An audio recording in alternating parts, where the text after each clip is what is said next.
Demolition करने के लिए जिस स्ट्रक्चर का डेमोलिशन करते हैं उस स्ट्रक्चर का क्या करते हैं, आइडेंटिफिकेशन करते हैं, वहां क्या क्या है या तो हम लोग नहीं करते हैं। उसके लिए एक टीम होता है, एक टीम होता है जिसको कंपनी क्या करती है, प्रोवाइड करती है कि भैया ये बिल्डिंग हमको तोड़ना है। अब बिल्डिंग को तोड़ना क्यों पड़ता है, पहले ये भी समझ लीजिए। बिल्डिंग को तोड़ना इसलिए पड़ता है कि कंपनी में किसी भी प्रोजेक्ट में हम जाते हैं तो उस प्रोजेक्ट में जो भी बिल्डिंग कंपनी ने अपने मुशर्रफ के लिए बनाया, अपने इस्तेमाल करने के लिए बनाया है, जैसे कि प्लांट जो है कंपनी को, क्लाइंट को खाली अपना प्लांट चाहिए, जो प्लांट बनना है वो प्लांट चाहिए। लेकिन कंपनी जब 20,000, 40,000, 50,000 आदमी को बुलाती है काम करने के लिए और उसमें कई ग्रेड के लोग रहते हैं, हायर ग्रेड भी है, मीडियम ग्रेड भी है, लोअर ग्रेड भी है, तो हर ग्रेड का जो कैंप बनता है वो कैंप बिल्डिंग को क्या करना पड़ता है, ढाना पड़ता है। कुछ वेयर हाउस है जैसे गोडाउन से किसी बिल्डिंग को इस्तेमाल करते हैं उसको तोड़ने की जरूरत होती है, और कुछ ऐसा बिल्डिंग्स है जिसको हम लोग ऑफिशियल के लिए इस्तेमाल करते हैं, ऑफिस के लिए इस्तेमाल करते हैं। तो इन सारे बिल्डिंगों को हमें डेमोलिश करना पड़ता है। तो ये जो डेमोलिश करते हैं, क्योंकि कंपनी को जो है क्लाइंट को सिर्फ उसका प्लान चाहिए होगा कंप्लीटेड, बाकी जो भी जैसे एज चीज पहले दिया था आपको प्रोजेक्ट करने के लिए वैसा ही उसको वो सारा एरिया खाली चाहिए।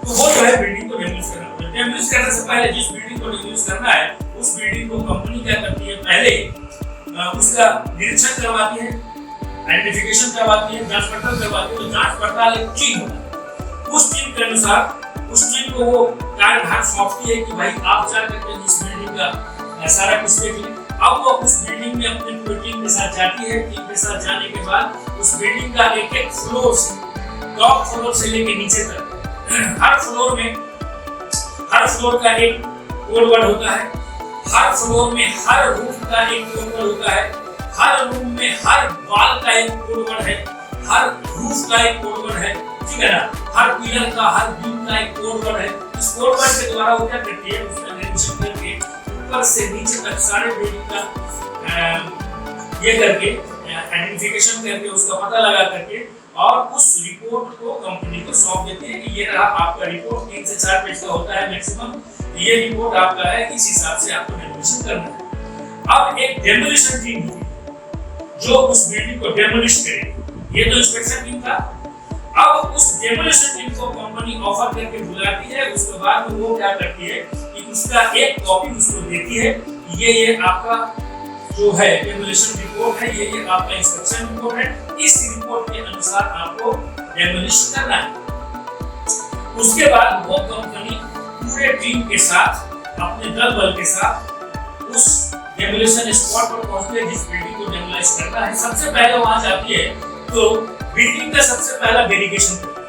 अगर बिल्डिंग के अगल बगल रिहायशी इलाका है तो बिल्डिंग से 1 मीटर दूर चारों तरफ पहले वेरिफिकेशन लगाती है। ऐसा वेरिफिकेशन, हार्ड वेरिफिकेशन जो स्काफ फोल्डिंग का होता है, पूरा बिल्डिंग के ऊपर तक स्काफ फोल्डिंग का वो चारों तरफ 1 मीटर दूर तक आपको स्काफ फोल्डिंग लगवाती है। लगवाने के बाद उसमें ग्रिप मेश क्या लगाती है, ग्रिप मेश। आप देखते हो बिल्डिंग कहीं बनता है या टूटता है तो वहाँ ग्रिप मेश जाली लगा होता है, जिससे कि कोई भी चीज तोड़ने के वक्त अगर उसका कोई भी पीस बाहर रोड पे ना जाए, जिससे कि लोगों को खतरा ना हो, किसी के घर पे ना चला जाए। क्योंकि मैंने क्या बोला, हाई इलाका, अगर वहां पर लोगों का रहना है या और भी अगल बगल कुछ प्लांट्स है, अगर डिजेट एरिया है तो उसको लगाने की जरूरत है। सिर्फ 2 रास्ता को छोड़ के, एक इन जो इन फ्रंट ऑफ होता है और एक आउट जो पीछे की तरफ से, ये 2 तरफ छोड़ दिया जाता है और वहां पर 2 गार्ड्स खड़ा कर देते हैं, एक इन में और एक आउट, कि वो आने जाने वाले लोगों को कंट्रोल कर सके कि डेमोलिशन के वक्त कोई भी गाड़ी, कोई भी आदमी अंदर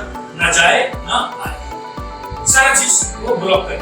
उन आदमी के पास, दोनों आदमी के पास वो एक रेड फ्लैग, एक ग्रीन फ्लैग और एक मैसेज भी होता है और वो ट्रैफिक को पूरा जानकार होता है। प्लस डेमोलिशन का भी नॉलेज उसको दिया जाता है, ट्रेनिंग दिया जाता है।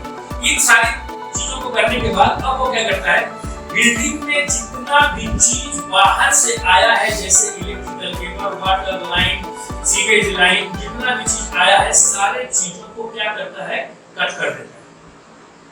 माने और बिल्डिंग से जो भी चीज बाहर गया है उसको भी कट कर देता है, यानी कि बिल्डिंग को अलग थलग कर देता है, आइसोलेट कर देता है।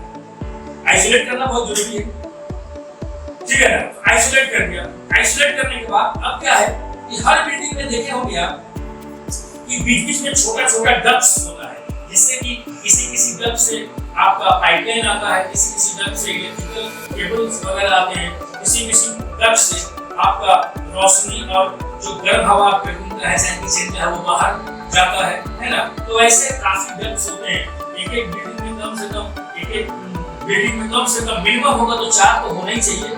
4 होगा, 6 होगा, 8 होगा, 10 होगा, 12 होगा, जैसे बिल्डिंग का लार्जेस्ट है उस हिसाब से उसका प्लस 2 जो है आपका उस बिल्डिंग में लिफ्ट फ्लो भी, एक राइट साइड और एक लेफ्ट साइड। तो ये भी जो है पूरा ओपन होता है। लेकिन सारे ओपन एरिया को सबसे पहले क्या करते हैं, लिफ्ट का सारा चीज तो पहले ब्लॉक करती है, उसके बाद में लिफ्ट का सारा चीज खोल देती है। और लिफ्ट का जितना भी आने जाने का रास्ता है, जो आप देखे होंगे कि लिफ्ट ऐसे जगह पे होता है उसी के बगल से आपको जो है सीढ़ी होता है।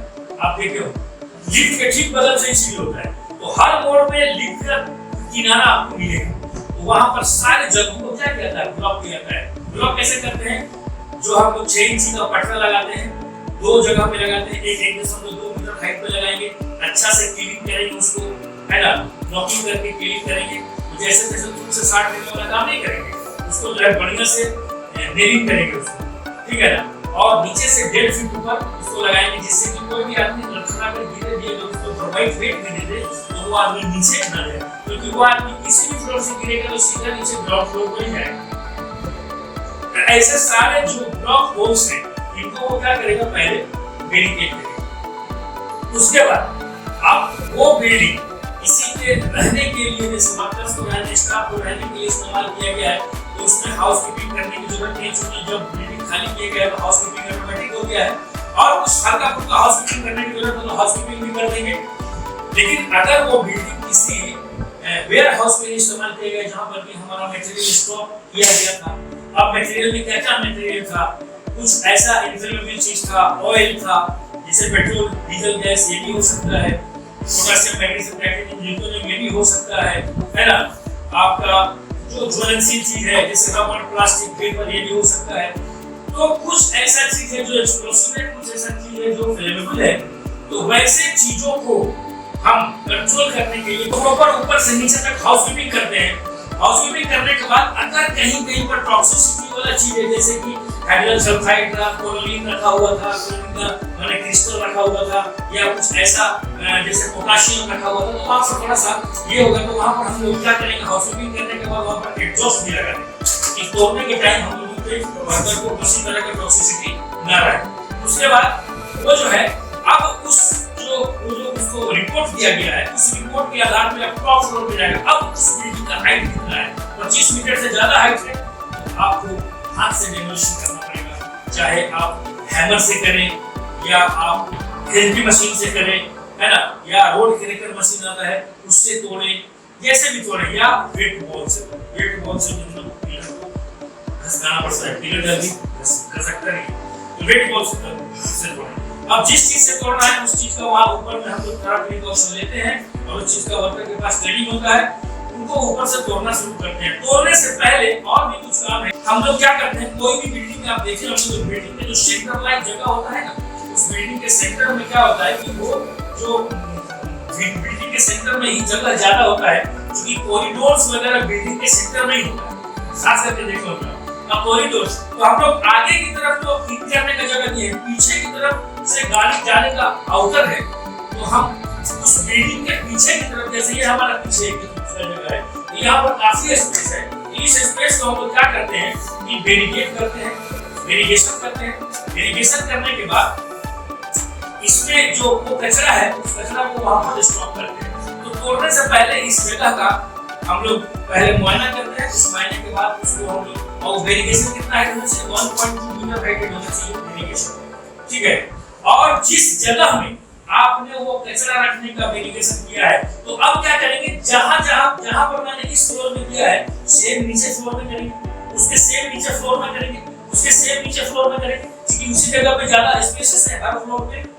तो वैसे जगह के सेंटर में क्या करेंगे, पीछे की तरफ एक जो कचरा फेंकने के लिए जो कचरा हम जमा करेंगे उसको फेंकना पड़ेगा ना, उसको तो हम कहीं पर से ऐसे ऊपर से तो फेंक नहीं सकते, तो उसको हम लोग क्या करेंगे, क्रेन से उतार नहीं सकते, तो उसको हम लोग क्या करेंगे, उसके लिए हम लोग एक चूते बनवाते हैं ऊपर से, जो लोहे का होता है, तो गेहूं किसान जाते हैं, तो जिस बॉक्स में आप डालते हैं ना उसी को बोलते हैं, जो इस तरह का कर्व बना होता है, ठीक है। तो वो बनाएंगे हम, वो ऊपर में टॉप में बनाएंगे, जहां पर ये पहला फ्लोर है, पीछे की तरफ दीवार के पीछे, जो उस बिल्डिंग से कनेक्टेड हो, और उसको हम लोग वहां पर बनाते हैं। बनाने के बाद हर फ्लोर में एक उसी मेन पाइप से, स्क्वायर मेन पाइप से एक ब्रांचेज पाइप आएगा, जो 45 डिग्री के एंगल में होगा, कि कोई भी कचरा डाले तो फटाक से वो उस पाइप में गिर जाए। और उसमें एक चीज इंस्ट्रक्शन है कि चूते में कभी भी कोई भी लकड़ी, लोहा, बड़ा बोल्डर्स, है ना, ग्लास, प्लाई, ये सब ना, ये सब उसमें नहीं डालना। सिर्फ जो रबिश का ही कचरा डालें, और जो लिमिटेशन है ये आपका पाइप का थिकनेस क्या है, उससे बहुत ही कम मात्रा में छोटा पीस डालें, जिससे कि वो नीचे उतर जाए, कोई बड़ा पीस उसको उड़वा दे, ठीक है ना। तो ये हम उसको वहां पर रखते हैं, और जब इस फ्लोर का डेमोलिशन हो जाता है, डेमोलिशन करने के टाइम इसका रॉड काफी निकलता है, तो रॉड को भी कटिंग करके हम लोग बाहर में एक क्रेन होता है, जिस क्रेन के द्वारा उसको बाइंड करके और उसको क्रेन के द्वारा हम लोग किसी ट्रॉली से या किसी भी तरह से उसको नीचे उतरवाते हैं।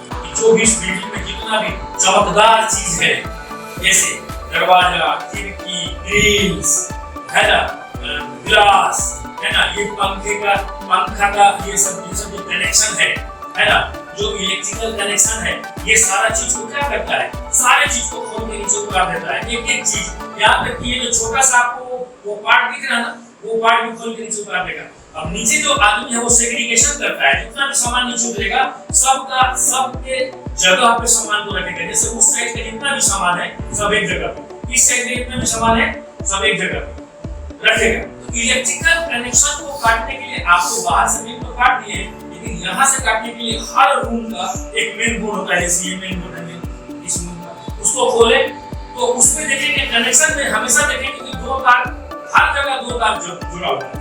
इस कहीं पर 3 तार जुड़ा है, कहीं पर 4 जुड़ा है, कहीं पर 5 जुड़ा है, ऐसा कनेक्शन होता है। तो जितना भी कनेक्शन है ना, ये कनेक्टिविटी उसके जड़ से काटेंगे, उसको काट देंगे, उसको खोलेंगे नहीं, उसको क्या करेंगे, उसको काट देता है। काटने के बाद क्या होता है कि ये पूरा फ्रेश हो जाता है, इसमें किसी भी तरह कोई उलझने का चांसेस नहीं होता है। तो जितना भी इलेक्ट्रिकल का जहां भी कनेक्शन है, सबको जब निकाल दिया गया, हर जगह देखेंगे कनेक्टिविटी रहता है किसी न किसी वजह से, और उस कनेक्टिविटी को क्या करते हैं कि जड़ से काट देते हैं। जड़ से काटने के बाद क्या होता है, अब केबल कोई भी आदमी कोई भी केबल पकड़ के खींचना चाहेगा तो जड़ से खींचा जाएगा, चाहे मोटा हो चाहे पतला हो, क्योंकि हर जगह का कनेक्शन उसने क्या किया है, कट कर दिया। उस काटे हुए नीडल्स को फ्लोर में न फैलने दें, काटे हुए नीडल्स को वो ये बकेट में रखें, ठीक है, जिससे कि वो आपको स्लिप ग्रिप भी कर सकता है और आपको पैर में घुस भी सकता है, आपको शूज में, सेफ्टी शूज में, ठीक है ना। तो उसको भी सही से रखा जाता है। तो ये सारा करने के बाद आपको क्या करना है, फ्लोर को तोड़ना शुरू करना है, चाहे हैमर से, चाहे ड्रिलिंग मशीन से, चाहे रोड ब्रेकर मशीन से, चाहे फुटबॉल से, जिससे भी तोड़ना चाहता है। अगर 25 मीटर से ज्यादा है वहां से तोड़ना पड़ेगा, अगर 25 मीटर के अंदर का है तो आप किसी भी मशीन से तोड़ सकते हैं, डेमोलिशन मशीन से तोड़ सकते हैं। तो इस तरह से हम लोग उसको ऑर्गेनाइज करते हैं। और ये जो चूते हैं उसको हर फ्लोर, अच्छा मान लीजिए कि कोई ऐसा बिल्डिंग है जिसका कि सबसे नीचे का जो रिपोर्ट आया है, उस रिपोर्ट में सबसे नीचे या फर्स्ट फ्लोर या 2 फ्लोर ऊपर जो है उसका जो पिलर है, चाहे उसका बीम जो है बहुत कमजोर बनाया गया है, कभी भी ऊपर तोड़ने के टाइम नीचे टूट सकता है। तो वैसे बिल्डिंग को तोड़ने के लिए आपको दोनों तरफ उसका फोल्डिंग बना करके लाइफलाइन देना पड़ेगा, लाइफलाइन देना पड़ेगा, है ना, लाइफलाइन देना होगा। और हर फ्लोर को तोड़ने से पहले लाइफलाइन की हाइट कितनी होनी चाहिए, 7 फीट हाइट होना चाहिए, और इस मशीन से वो टाइटेड होना चाहिए, है ना। और जितना आदमी काम करेगा उसका 5000 पाउंड मल्टीपल उस लाइफ टाइम का कैपेसिटी होना चाहिए, ठीक है ना। उसके बाद में हम हर फ्लोर में, जैसे ये फ्लोर टूट गया तो लाइफ लाइन पे टूटने के बाद ऊंचा हो गया, तो अब लाइफ लाइन को क्या करेंगे, एक फ्लोर नीचे ले आएंगे, फिर नीचे लाइफ लाइन को असेंबल करेंगे, और फिर नीचे हम क्या करेंगे, ये जो चूते को उस फ्लोर में वहां तक को भी डेमोलाइज कर देंगे, खोद देंगे। और फिर वहां से नीचे हम लोग तोड़ना शुरू करेंगे। इस तरह से मान लीजिए कि कचरा आपका पूरा भर गया, तो अब क्या करेंगे, आप तो तोड़ नहीं सकते, कचरा रखने की जगह नहीं, तो अब क्या करेंगे कि वॉकी टॉकी हो या आपके पास वेसल्स हो, जैसे भी कम्युनिकेट आप करते हैं अपने गार्ड से नीचे कम्युनिकेट करेंगे, काम रुक जाएगा, कम्युनिकेशन होगा। कम्युनिकेशन करने के बाद गार्ड क्या करेगा, जो जूते हैं उसके नीचे गाड़ी आके लगाएगा, गाड़ी लगने के बाद वो आपको इन्फॉर्म करेगा। इन्फॉर्मेशन के बाद आप क्या करेंगे, जो भी वर्कर था सबको बेलचा से उस जूते में क्या करेंगे, कचरा डालेंगे और उस गाड़ी में उसको लोड करेंगे। वो गाड़ी खुल जाएगा, वो भी कम्युनिकेशन करेगा, जैसे भी कम्युनिकेशन कर रहे हैं आप, चाहे मैसेज से चाहे वॉकी टॉकी से, जैसे भी कर रहे हैं। तो वो करने के बाद वो क्या करेगा, वो गाड़ी निकलेगा, फिर दूसरा गाड़ी लगेगा। इस तरह से जब तक ये कचरा खत्म नहीं हो जाता तब तक ये हम डेमोलिशन नहीं करेंगे, तोड़ेंगे नहीं। और जब कचरा खत्म हो जाए तब फिर हम डेमोलिशन करना शुरू करेंगे, फिर उस कचरे को यहाँ पर स्टोर करेंगे। हमेशा डेमोलिशन को ऊपर से करते हैं, लेकिन कंस्ट्रक्शन हम लोग नीचे से करते हैं। ये आप हमेशा ध्यान रखिए, डेमोलिशन नीचे से नहीं हो सकता, ठीक है ना, ऊपर से होता है, ऊपर से स्टार्ट होगा और नीचे तक आके खत्म होगा। और ज्यादा बड़ा बिल्डिंग है, 25 मीटर से ज्यादा है, तो ऊपर के भाग को हम मैनुअली तोड़ सकते हैं और तोड़ने के बाद 25 मीटर आ जाए तो हम अपना मैकेनिकल भी उसका डेमोलिशन कर सकते हैं, ठीक है ना। और अगर उस दौरान काम करने वाले लोगों को पानी की तो आवश्यकता पड़ेगी, पानी कैसे पीना है, तो इसका तो सब मैंने पानी इलेक्ट्रिकल सब काट दिया है। तो अब एक्स्ट्रा कहीं से भी पानी का वाटर ला करके उसको आपको वहां पर प्रोवाइड करना पड़ेगा कि आपका वर्कर उस पानी को सेवन कर सके, ठीक है ना। अलग से कहीं से वाटर का लाइन ला करके आपको वहां पर अवेलेबल कराना पड़ेगा। इन सारे प्रिकॉशनरी मेजर्स को लेते हुए हम डेमोलिशन को फ्लोर बाय फ्लोर और फ्लोर बाय फ्लोर हम लोग स्कैफोल्डिंग को डाउन करते हुए और जूते को डाउन करते हुए नीचे की तरफ जाते हैं और इस तरह से हम डेमोलिशन को कंप्लीट कर पाएंगे। यही है डेमोलिशन, ठीक है। ओके, थैंक यू, जय हिंद। Techno Institute of Technical Training, आपकी उड़ान ही हमारी पहचान। अगर आप में हुनर है तो ही आपकी कदर है, और युवाओं को हुनरमंद बनाने की हर संभव कोशिश Techno Institute of Technical Training के द्वारा जारी है। तो करिए अपने उज्जवल भविष्य की तैयारी Techno Institute of Technical Training के साथ। इस ट्रेनिंग इंस्टीट्यूट में बहुत सारे शॉर्ट टर्म सर्टिफाइड ट्रेनिंग कराए जाते हैं, जैसे कि PLC and SCADA programming, instrument engineer, instrument technician, electrical engineer, electrical technician, HVAC engineer, HVAC technician, BMS technician, BMS operator, CCTV technician, fire alarm technician, safety officer, NEBOSH, crane, excavator और JCB operator. ये सभी technical courses रोजगार के अवसर प्रदान करते हैं। Techno institute में 100% हैंड्स ऑन प्रैक्टिकल ट्रेनिंग कराई जाती है और 100% प्लेसमेंट भी दिया जाता है। आज टेक्नो के छात्र देश विदेश के बहुत सारे कंपनी में कार्यरत है। Techno Institute of Technical Training government registered, ISO certified और अंतर्राष्ट्रीय मान्यता प्राप्त इंस्टीट्यूट है। हमारे यहाँ smart classroom, qualified faculty, theory and practical class, hostel की सभी सुविधा है, जिससे बच्चे अपने कैरियर की तैयारी शानदार तरीके से करते हैं। हम उचित काउंसलिंग के जरिए युवाओं को मोटिवेट भी करते हैं। तो देर किस बात की, ज्वाइन करें। हमारा पता Techno Institute of Technical Training, Mango, Jamshedpur, Jharkhand.